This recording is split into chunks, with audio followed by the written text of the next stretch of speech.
Family vacations are supposed to be relaxing, a time to unwind, make memories.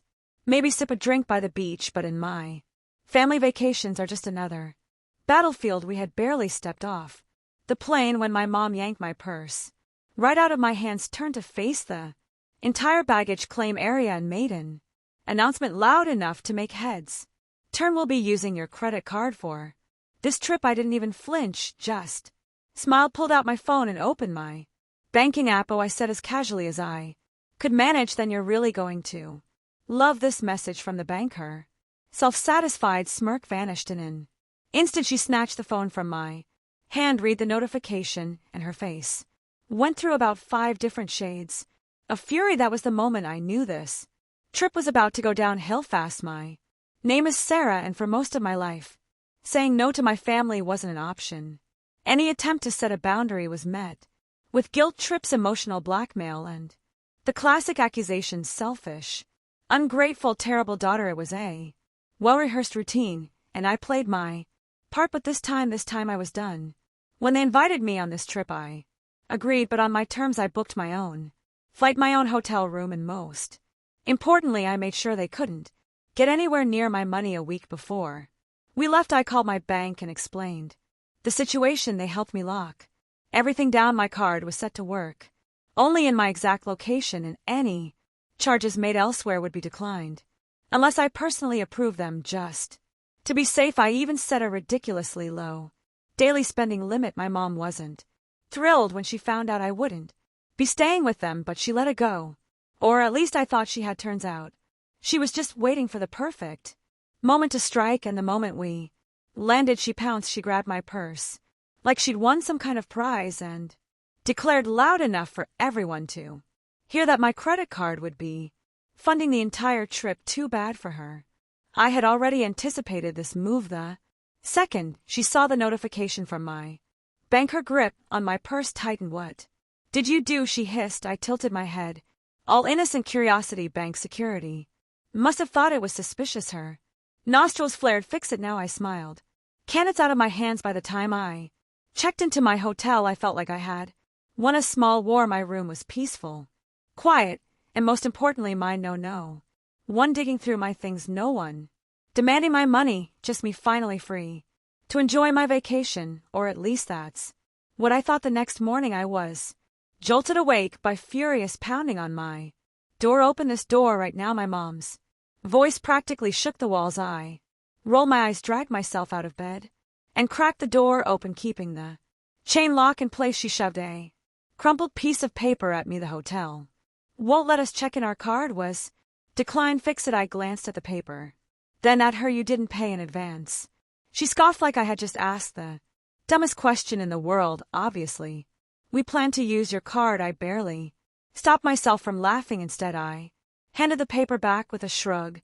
Sounds like a you problem. Her face turned red. Where are we supposed to sleep? I leaned against the door frame. I don't know, Mom. Maybe you should have brought your own money. And that's when she lost it. The yelling, the name calling, the full-blown dramatics about how I was ruining the trip, how I was selfish, how she had raised me better than this, but I wasn't playing her game anymore. I shut the door in her face and went back to bed. An hour later, my phone started going off like a fire alarm. Calls, texts, voicemails. I ignored every single one. Then came another knock at my door. I checked the peephole. Hotel security. When I opened the door, the guard gave me a look like he'd rather be anywhere else.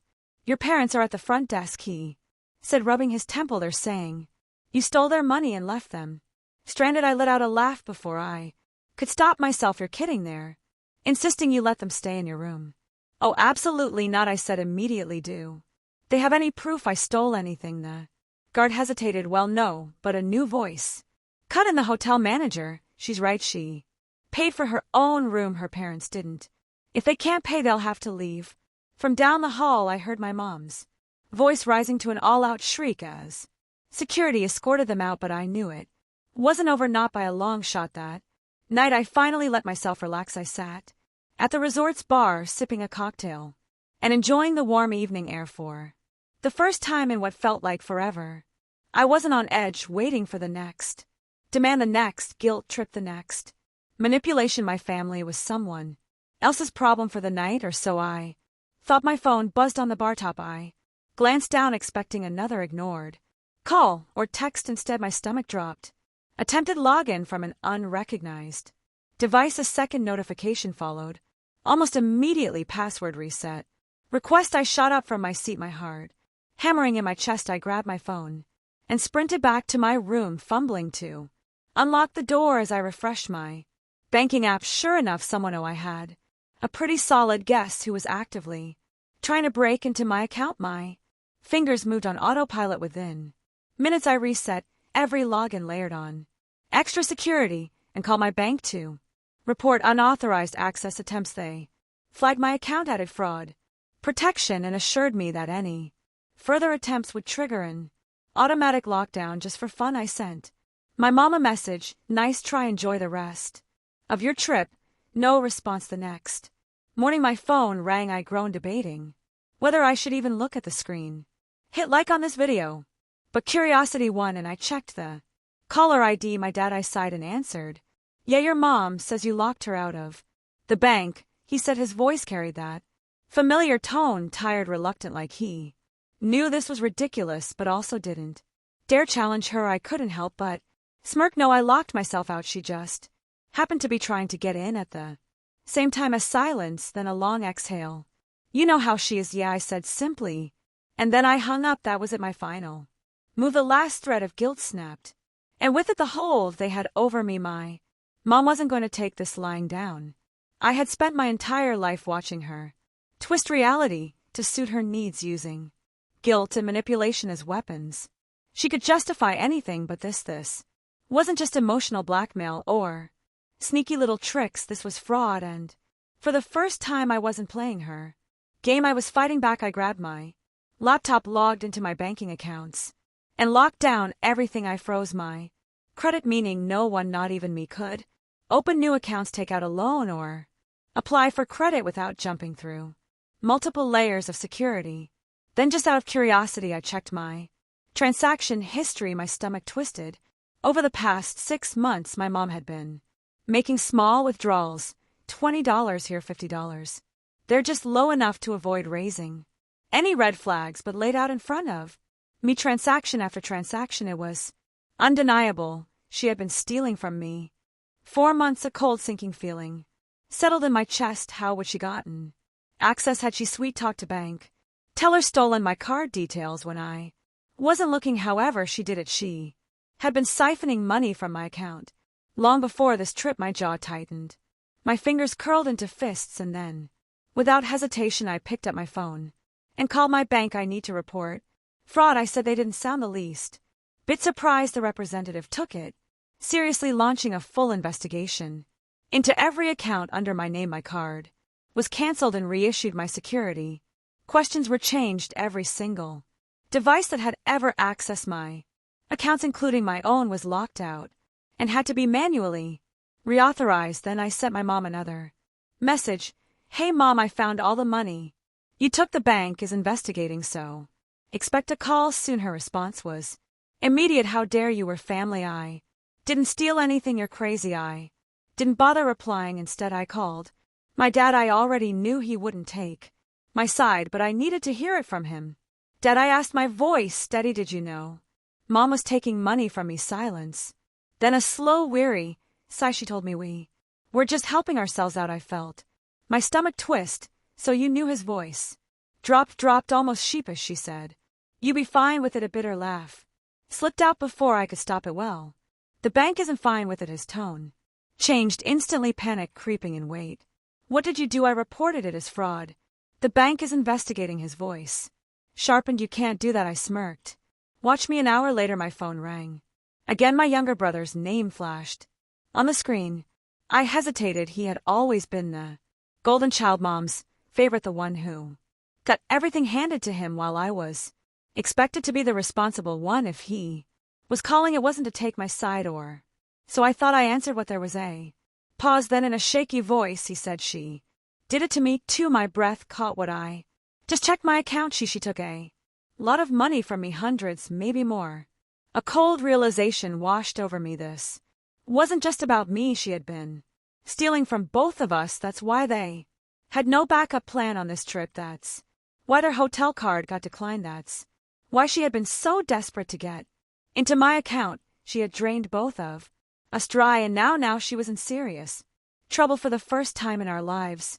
My brother and I were on the same side, and for once he wasn't trying to keep the peace. "Let's end this," he said, his voice tight with anger. I had never heard from him before. I let out a slow breath. "Yeah, let's do it," but we didn't confront Mom right away. Instead, we let her think she gotten away with it. She was already fuming because I had locked her out of my accounts, but she had no idea my brother had figured out the truth too.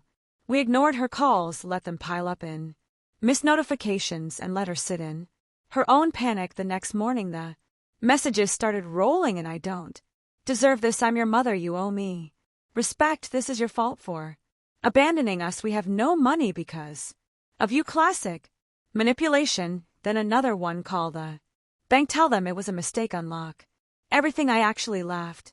She had no clue that the fraud department already had her name flagged, that I had personally spoken to them, that they were watching every transaction, tracking every move. In this time, for the first time in my life, I wasn't going to save her while Mom was busy flooding my phone with guilt trips. My brother sat across from me, laptop open, his face growing more serious by the second. I knew that look. Whatever he had found, it wasn't good. He exhaled, shook his head, and turned the screen toward me. "It's worse than we thought." My stomach clenched. How bad? Rows of overdue bills, maxed out credit cards, loans stacked on top of loans, fees piling up faster than she could pay them down. "She's drowning," he muttered. This wasn't just reckless spending. This was full-blown desperation. She had drained our accounts because she had nothing left. No credit, no savings, no backup plan. We weren't her first resort. We were her last, and that changed everything. For years I had told myself it wasn't worth the fight, that keeping the peace was better than burning the bridge. But this was unforgivable. My brother's voice was steady, but I could hear the betrayal underneath. "What do we do?" I closed my eyes, took a deep breath, and opened them. "We ended that night. We put our plan into motion." My brother called Mom while I sat beside him, phone on speaker. He kept his voice like casual. "Hey, Mom," he said, "I just checked my account, and a lot of money is missing." She did miss a beto. "Sweetheart, that's awful." Her voice dripped with fake sympathy. "Are you sure you didn't spend it on something by mistake?" I clenched my fists. "The way subscribe for more revenge stories." She slipped into liar mode so effortlessly, made my skin crawl. My brother played along. "No, I didn't spend it. I think someone stole it." Silence, a long, heavy pause, then softer. "This time, don't worry, honey, I'll help you figure this out." My brother didn't let up. "The bank is already investigating. They're tracking where the money went." Another pause, longer this time. Then her tone changed, lower, colder. "You didn't have to do that." And there it was. My brother's expression didn't waver. "But if it was just a mistake, won't they fix it?" The mask finally cracked. "You ungrateful little." She stopped herself, but it was too late. We had her. I muted the call, exhaled, and met my brother's eyes. "That's it," I said. "She knows she's caught, and we were done playing nice." The next morning, my brother didn't waste any time. With a calm but determined look in his eyes, he marched straight to the hotel manager. He laid it all out, every fraudulent transaction, every deceitful lie, every manipulative text message my mom had sent. He showed them undeniable proof, bank statements, screenshots of the messages, all of it. The manager listened, and with each detail his expression grew darker. I knew something was off with her, he said, shaking his head in disbelief. What we didn't know was that Mom had been making the staff's lives hell all week. She'd been demanding upgrades at every turn, harassing employees for better treatment, arguing over every bill, and insisting that she deserved special perks because she was such a loyal customer. The manager had seen enough. He was done. He called security. They found her lounging by the pool, sipping a cocktail that frankly she couldn't afford. It was the same drink she had been pretending she could enjoy, all while we were left picking up the tab for her manipulative behavior. When security approached, she didn't even bother looking up. "I don't have time for this," she said dismissively, still half drunk from the endless cocktails. "Ma'am, we need you to leave the premises immediately." One of the guards said, his Voice firm but professional she looked. Up now, annoyance flashing across her face. Excuse me, you are no longer welcome. Here the manager said, standing tall. Your stay is officially over. Her voice shot up an octave, and I could almost hear the gears in her mind turning as she scrambled for control of the situation. This is ridiculous. I paid for this room, she yelled, her face contorting with outrage. The manager stayed cool and collected. No, you stole it, that was it. The moment the truth hit her, she snapped. She started screaming at the top of her lungs, cursing, throwing her drink onto the ground in a wild fit of rage. Guests around the pool stared in shock as she flailed her arms around, demanding to speak to the hotel owner, as though that would magically make everything she had done disappear. When that didn't work, she shifted into a new TXIC, one that was as old as time, playing the victim. Suddenly, she gasped, dramatically clutching her chest. I'm having a heart attack. Someone call an ambulance. The manager didn't flinch. Ma'am, the police have already been called, he said as calmly as if he were ordering a coffee. I could see the panic starting to rise in her eyes now. She spun around, looking for an escape, but there was nowhere for her to go. Security wasn't letting her anywhere. Near the exit, my brother crossed his arms, watching the scene unfold with a mixture of disbelief and satisfaction. You did this to yourself. She was escorted off the property like a criminal, her dignity lost with each step, banned for life from the hotel, humiliated in front of everyone. But that wasn't even the hardest blow for her. Dad had finally hit his limit. For years he had made excuses for her. He had covered up for every lie, every bad decision, vision, every manipulation. But this was the moment he couldn't overlook anymore. Without a word, he booked a separate flight, leaving her stranded in a foreign city. No credit card, no cash, no way to get herself back. She was on her own, left to figure out how to get home while we moved forward with our lives. Meanwhile, my brother and I stayed soaking in every second of the freedom we had fought for. We didn't look back. We lounged by the pool, relaxed in the sun, enjoying the rest of our trip without a single ounce of guilt. For the first time in ages, we were free of her control, and it felt like a weight had been lifted from our shoulders. But the story didn't end there. Back home, the bank finished their investigation. The fraud department confirmed what we had suspected for months. She had stolen thousands of dollars from us over the years. All the little withdrawals, the lies, the manipulations, it was all part of a much bigger plan that had been brewing for far too long. We pressed charges when she stood in court, the weight of her actions finally catching up to her. Her face was pale. She shifted uncomfortably as the judge read the charges aloud, and for the first time she didn't have an excuse. She couldn't talk her way out of it. The ruling came down hard. She was ordered to pay back every penny, but of course she couldn't. Her accounts were frozen. She lost everything, every penny she had taken from us, every penny she had hoarded. All of it was gone. A few days later, she called me. I could hear the raw desperation in her voice. She was sobbing, barely able to speak. Please, she whispered, the guilt and fear seeping into her words. I have nothing left. I need help. For a long moment I said nothing.